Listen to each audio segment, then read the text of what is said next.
Միջև խոսքը սկսել է մի պատմություն եմ ուզում պատմել, որ եղբայրներից մեկի հետ է կատարվել եւ խոսնել այդ ուղղությամբ ալնելու սիրելներ։ Եղբայրներից մեկը ծանր նեղության դժվարության մեջ,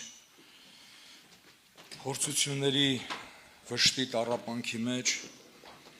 ոնց մտածում է տենց աղոթում է անկեղծ ասուն, ու իր վիճակը ներկայացնում է Տիրոջը ու սենց խոսքեր է ասում է Տեր Աստված, ախր դու չես պատկերացնում իմ վիճակը, ու այդ եղբայրը պատմում է, որ հստակ ձայն ալնում իրան, խոսք ալնում իրան, հենց այդ վարքյանին, որ ասում ախր Տեր Աստված, դու չես պատկերացնում, Աստված խոսում է իր հետ, ասում է պատկերացնում եմ, ու եղբայրը ասում է, որ ինքը տենց ասեց, ես հասկացա ու ամաչեցի ու զգացի, որ իսկականից Աստված պատկերացնում է։ Եվ գիտեք, ելնում է, որ նեղության ու դժվարության մեջ մարդուն թվում է, որ Աստված չի պատկերացնում, Աստված իր վիճակի մեջ չի մտնում։ Եղել է էլի այն ժամանակ, որ պատանեկան էինք անցկացնում, սենց բունտ էին անում, ծնողներից մեկը նեղված ասում է, ախր այդ եղբայրը ինքը երեխա չունի, ինքը չի պատկերացնում երեխեքի վիճակը, դառն ու ցավը, վիշտը, ասի պատկերացնում է։ Հիմա այդ եղբայրը Աստծու մասին է ասում, ախր դու չես պատկերացնում, եւ հստակ Տերը ասում է, պատկերացնում եմ։ Հիմա Եբրայեցիս թուղթը, երբ որ կարդում ենք, սիրելիներ, 4 գլխի 14-15 համարներում Աստծո խոսքի մեջ գրված է այդ համարը, սիրելիներ, ուզում եմ հիշեցնել ձեզ, Եբրայեցիս 4 գլխի 14-15 համարները։ Արդ մենք, որ մեծ քահանայապետ ունենք երկինքներով անցած, Հիսուսին, Աստծո որդուն, ամուր բռնենք մեր դավանությունը, քանզի ոչ թե այնպիսի քահանայապետ ունենք, որ կարող չլինի մեր տկարություններին կարեկից լինել, այլ ինքը ամեն կերպով փորձը առած է մեզ նման, բայց առանց մեղքի։ Ինքը այնպիսի քահանայապետ ունենք, սիրելիներ, որ կարող է մեր տկարություններին կարեկից լինի։ Ամեն կերպով ինքը փորձը առած է, սիրելիներ, Եբրայեցիս 2:18-ում ես ասեմ, սիրելիներ, իմ խոսքի հիմնական համարները Եբրայեցիս թղթից է եւ Եսայի մարգարեությունից, իրար հետ զուգահեռ կարդալու եմ, 2:18-ում էլ ասում է, սիրելիներ, քանզի ինչ բանով, որ ինքը չարչարվեց փորձություն կրելով, կարող է փորձվողներին օգնական լինել։ Հիսուս Քրիստոսը մարմնի մեջ եղած ժամանակ, սիրելիներ, եւ փորձություններ ա կրել, եւ ցավ ա քաշել, եւ բոլոր ջրերի աղբյուրները ստեղծող Տերը խաչի վրա ծարավ էր, ջուր չկար, որ ինքը ջուր ուզեց, իրան քացախ տվեց հին ջրի փոխարեն։ Ինքը Գողգոթայի խաչի վրա ծարավ էր, ինքը ծարավել ա քաշել, անօթություններ ա ունեցել, մարմնի հոգնածություններ ա ունեցել, փորձություններ, տագնապներ, ամեն բանի միջով անցել ա եւ կարող ա փորձվողներին օգնական լինել։ Ինչ վիճակում, որ դու կաս, ինչ վիճակների մեջ, որ դու գտնվում ես, դու իմացի ու հավատա, որ Հիսուսը, քո քահանայապետը, կարա քեզ օգնական լինի, որտեվ ինքը պատկերացնում է, իր անունը փառավորվի։ Եբրայեցիս 7:25-ում ասում է, բոլորովին կարող է ապրեցնել նրանց, որ իր միջոցով մոտենում են Աստծուն, որովհետև միշտ կենդանի է, որ նրանց համար բարեխոսություն անի, փառք իրան։ Ինքը բոլորովին կարող է ապրեցնել նրանց, ովքեր որ իր միջոցով մոտենում են Աստծուն։ Քո քահանայապետը Հիսուսն է, եթե դու Քրիստոսի միջոցով ուզում ես մոտենալ Աստծուն, նա բոլորովին կարող է քեզ ապրեցնել եւ քեզ ապահով հասցնել երկինքը, սիրելիներ, որտեվ իրոք, ուզում եմ այս երկու բանը հիշենք, Եբրայեցիս 4:15-ում ասում է, որ նա ամեն կերպով փորձը առած է, 2:18-ում ասում է, չարչարվել է փորձություն կրելով։ Եսայի մարգարեության 53-ի 3-ում գրված ասիրներ, որ նա անարգվեց, մարդկանց երեսից ընկավ, վշտերի տեղյետեր և ցավերի տեղյակ եղավ։ Եվ հիմա դու ցավի մեջ եղած ժամանակ, լինում է, որ անարգված ժամանակ, երեսից ձգված, քեզ մարդիկ մոռացել են, բոլորը թողել են, ու քեզ այդ ժամանակ թվում է, թե Հիսուսը չի պատկերացնում, մարդուն թվում է, որ ոչ ոք իրան չի հասկանում, սիրելներ, բայց եւ անգամ շատերը կարան խոստովանեն, որ մտածել են, որ Աստված չի տենում կամ չի պատկերացնում իր վիճակը, սիրելներ, բայց մեր քահանայապետը ամեն բան գիտի եւ ուզում եմ ասել, որ դու միշտ իր ուշադրության կենտրոնում ես, միշտ իր ուշադրության կենտրոնում ես, ցերեկ ու գիշեր նա հսկում է քեզ, նրա ամենատես աչքերը հետևում են քեզ։ Սիրելիներ, Եսայիա մարգարեության 49-րդ գլխի, ուզում եմ համար հիշացնեմ,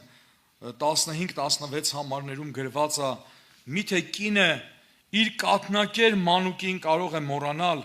այնպես որ իր որովայնի ծննդյան վրա չգթա, թեև նրանք մոռանան, բայց ես քեզ պիտի չմոռանամ, սա խոստում է, սիրելիներ, ես քեզ պիտի չմոռանամ, ահա ես քեզ իմ ձեռքերի մեջ դրոշմել եմ, նկարագրել եմ, քո պարիսպները միշտ իմ առջև են։ Աստված քեզ դրոշմել է իր ձեռքի մեջ, եւ քո պարիսպները, գիտեք էդի որն ասին, դա դու ես, քո հոգևոր կյանքն է, քո առողջությունն է, քո ընտանիքն է, քո հետ կապված ամեն բան, քո պարիսպները, Տերն ասում է միշտ իմ առաջին են։ Եվ սա պետք է ճանաչել, սրան հավատալ, որ միշտ Աստծուն վստահել եւ Աստծո վրա հենվել ու ապավինել սովորենք, սիրելիներ։ Եսայիա մարգարեության 40:27-ում ասում է, ինչու համար ես ասում, ով Հակոբ, 40:27-ից եմ կարդում, եւ ով Իսրայել, ինչու ես խոսում, թե իմ ճանապարհը Տիրոջից ծածկվեցավ, եւ իմ իրավունքը իմ Աստծուց ցանց եղավ։ Միթե չիմացար կամ չլսեցիք, որ հավիտենական Աստվածը Եհովան, երկրի ծայրերի ստեղծողը, չի հոգնում եւ չի թուլանում։ Մենք մեկին երկու բան անենք, հոգնում ենք, էլ ասում ենք, դե ինչքան կարելի է, բայց Աստված չի հոգնում, սիրելիներ, որտեղ սիրում է քեզ հավիտենական սիրով։ Եվ ես կկարդամ այդ համարները, նա խոստացել է միջև կյանքիդ վերջը ու հավիտյան քեզ կրի իր գրկի մեջ, եւ քո բոլոր հոգսերը հոգա, քո բոլոր կարիքները հոգա, քո բոլոր ամեն ինչը ների, մեր կամակորությունները ինչքան է ներում Աստված, սիրելիներ։ Նա չի հոգնում եւ չի թուլանում, հիշի էդի դու կարաս հոգնես բոլորից, բայց Աստված չի հոգնում մարդուց, սիրելիներ։ Ասում է, երիտասարդներն անգամ պիտի հոգնեն եւ թուլանան, եւ ընտիր կտրիչները բոլորովին պիտի ընկնեն, բայց Տիրոջը ապավինողների ուժը պիտի նորոգվի,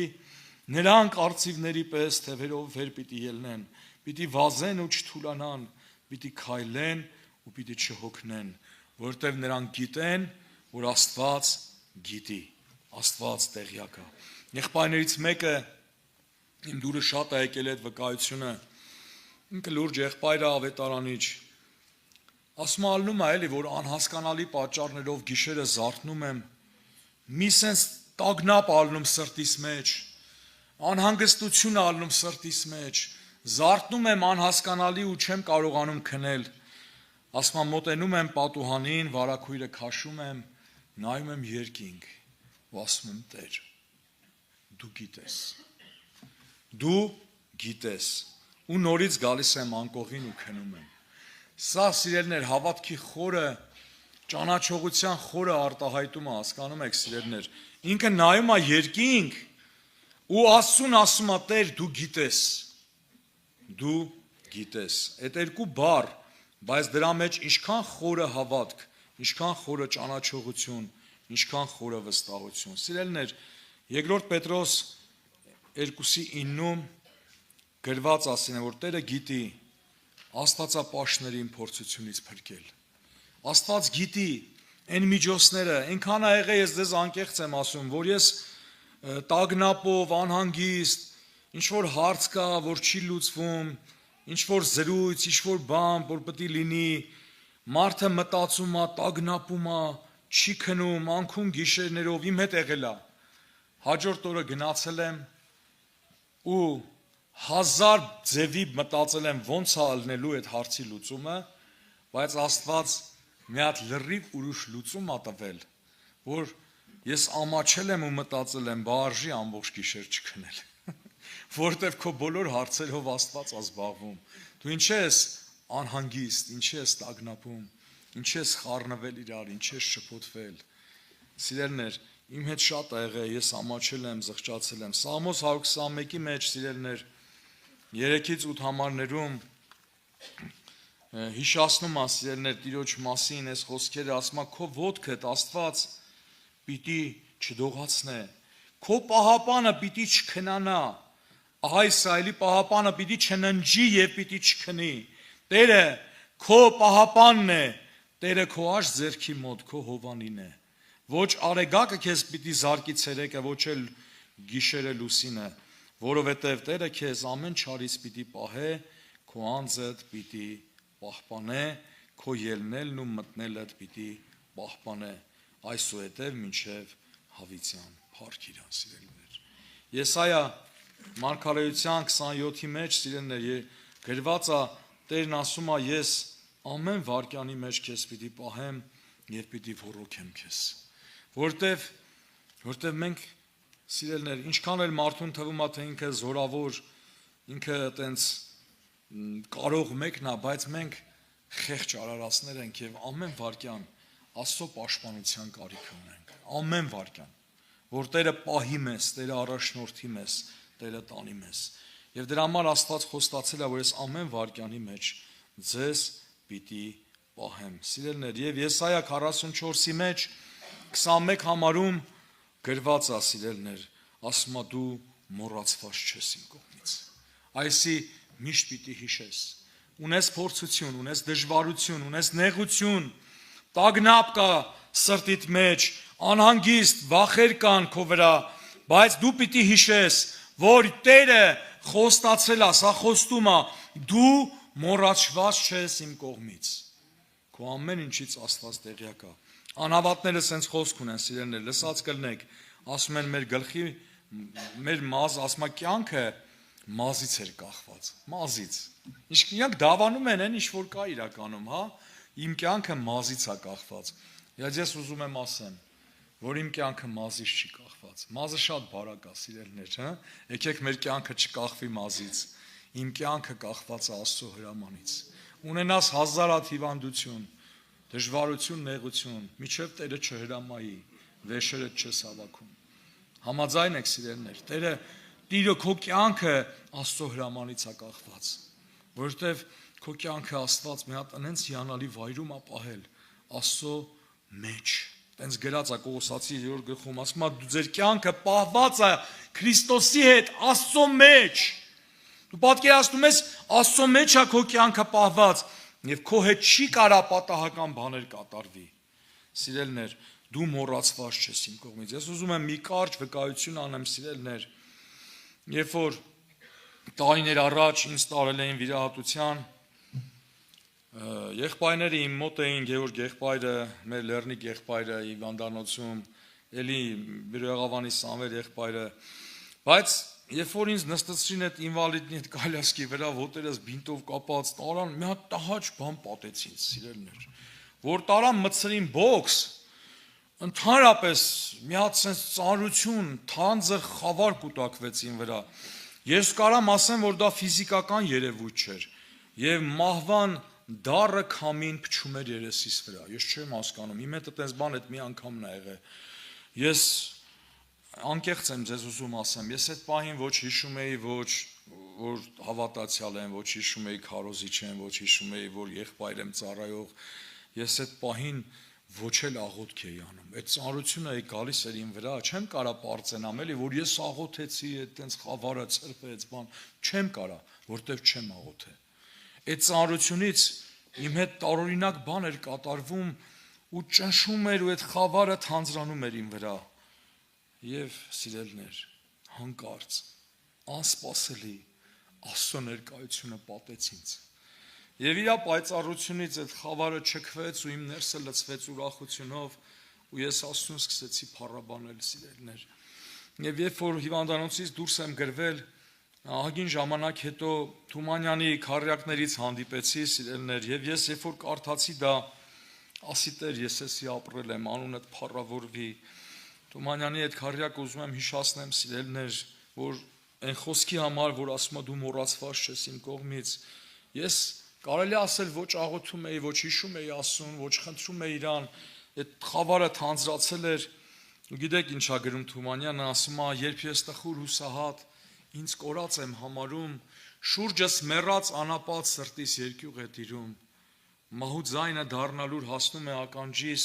մարդիկ մնում անհամբույր ու խլանում են կանչիս, ոչ մեկ չկա, մի զորություն, հզորեղ, հուսադրում է ինձ հանկարծ, և զգում եմ ես ամեն տեղ, դու ինձ հետ ես, Տեր Աստված, իր անունը փառավորվի, ինքը քեզ չի լքում, ինքը քեզ չի թողում, դու մոռացված չես իրանից, որտև ինքը քո հայրն է, և ինքը քո ամեն ինչից տեղյակ է։ Եսայիա մարգարեության 44-ի մեջ ասում է. «Եվ հիմա լսիր, ով իմ ծառա Հակոբ եւ դու ով իմ ընտրած Իսրայելս, քեզ ստեղծող եւ արգանդի մեջ ձևակերպող, քեզ օգնություն անող Տերը այսպես է ասում. ով իմ ծառա Հակոբ եւ դու ով իմ ընտրած Իսրայելը, մի վախեցիր, մի վախեցիր»։ Այս խոսքը քեզ էլ է վերաբերվում, սիրելի Աստծո զավակ, սիրելի անմահ հոգի, մի վախեցիր, որտեվ Աստված քո հայրն է։ 41-րդ գլխի 10 համարում Եսայիա մարգարեության, սիրելիներ,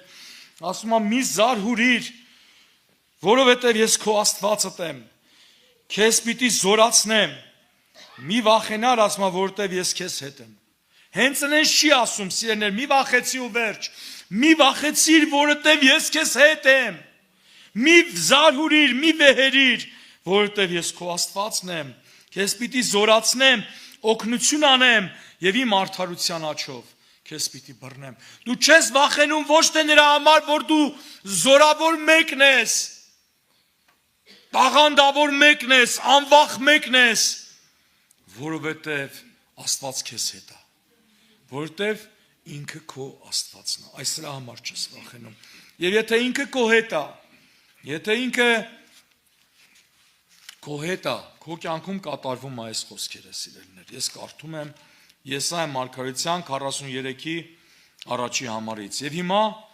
ով Հակոբ քեզ ստեղծողը, ու ով Իսրայել քեզ ձևակերպող Տերը այսպես է ասում. մի վախեցիր, որտև ես քեզ փրկել եմ, քեզ քո անունով կանչել եմ, որ դու իմն ես։ Իսկ եթե դու իրանն ես, եթե ջրերից անցնես, ինքը քեզ հետ պիտի լինի»։ Տենց է գրված, սիրելիներ։ Երբ որ գետերից անցնես, քեզ պիտի չկոխեն։ Երբ որ կրակի միջով քայլես, պիտի չայրվես եւ բոցը քեզ պիտի չբռնկեցնե, որովհետեւ քո Տեր Աստվածը Իսրայելի Սուրբը քո փրկիչն է։ Փառք իրան, իր անունը փառավորվի, իր անունը մեծարվի։ Եվ Եսայիա 45-ից, սիրելիներ, ելի ուզում եմ հիշացնել երկու համար, 2-3 համարների մեջ գրված է հետևյալը, սիրելիներ. ես քո առջևից պիտի գնամ։ Սա խոստում է նորից, սիրելիներ։ Ես քո առջևից պիտի գնամ, խորթուբորտ տեղերը պիտի շտկեմ։ Ստեղում կյանքում կա խորթուբորտ տեղեր։ Ում ընտանիքում կա, սիրելիներ, ով ում կյանքում կա հիվանդություն, պրոբլեմ, դժվարություն, խորթուբորտ տեղեր։ Տերն ասում է, ես քո առջևից պիտի գնամ, խորթուբորտ տեղերը պիտի շտկեմ, պղնձե դռները պիտի փշրեմ, երկաթե նիգերը պիտի կոտրատեմ եւ քեզ խավարի մեջ ծածկված գանձերն ու պահված հարստությունները պիտի տամ, որպեսզի գիտենաս, թե ես եմ Տերը, Իսրայելի Աստվածը, որ քեզ քո անունով ճանաչում եմ։ Ով է հավատում, սիրելիներ, ստեղ ներկաներից, որ Աստված քեզ ճանաչում է քո անունով, գիտի քեզ։ Դու հավատում ես սրան, որ Աստված գիտի քեզ, քո անունը անձամբ ճանաչում է քեզ, եւ հիմա որ ստեղ ներկա է Տիրոջ հոգին, նա ստեղ չի գործում ամբոխի հետ, ժողովուրդների հետ, նա ստեղ է քո համար եւ քո հետ է գործանում։ Իր անունը փառավորվի, սիրելիներ։ Եվ մեր կյանքը գտնվում է մեկի ձեռքերի մեջ եւ մեկի անմիջական վերահսկողության տակ, որը կարող է մեզ ազատի, փրկի եւ ամեն իրավիճակների միջով անցկացնի եւ ապահով հասցնի երկնային հանգիստը։ Սիրելիներ, Եսայիա մարգարեության 46-ից էլ հիշացնեմ այստեղ օրհնյալ համարները, 46-ի 3-4 համարներում ասում է ինձ լսեք, ով Հակոբի տուն եւ Իսրայելի տան մնացորդ, որ ձեզ որովայնից կրում եմ եւ արգանդից վերցնում եմ, մինչեւ ձեր ծերությունը անգամ ես նույնն եմ, եւ մինչեւ ձեր ալևորությունը ես ձեզ պիտի կրեմ,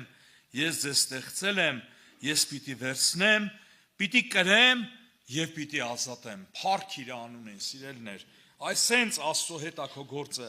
այսենց Աստծո ենք մենք պաշտում, մեր կյանքը պահված է իր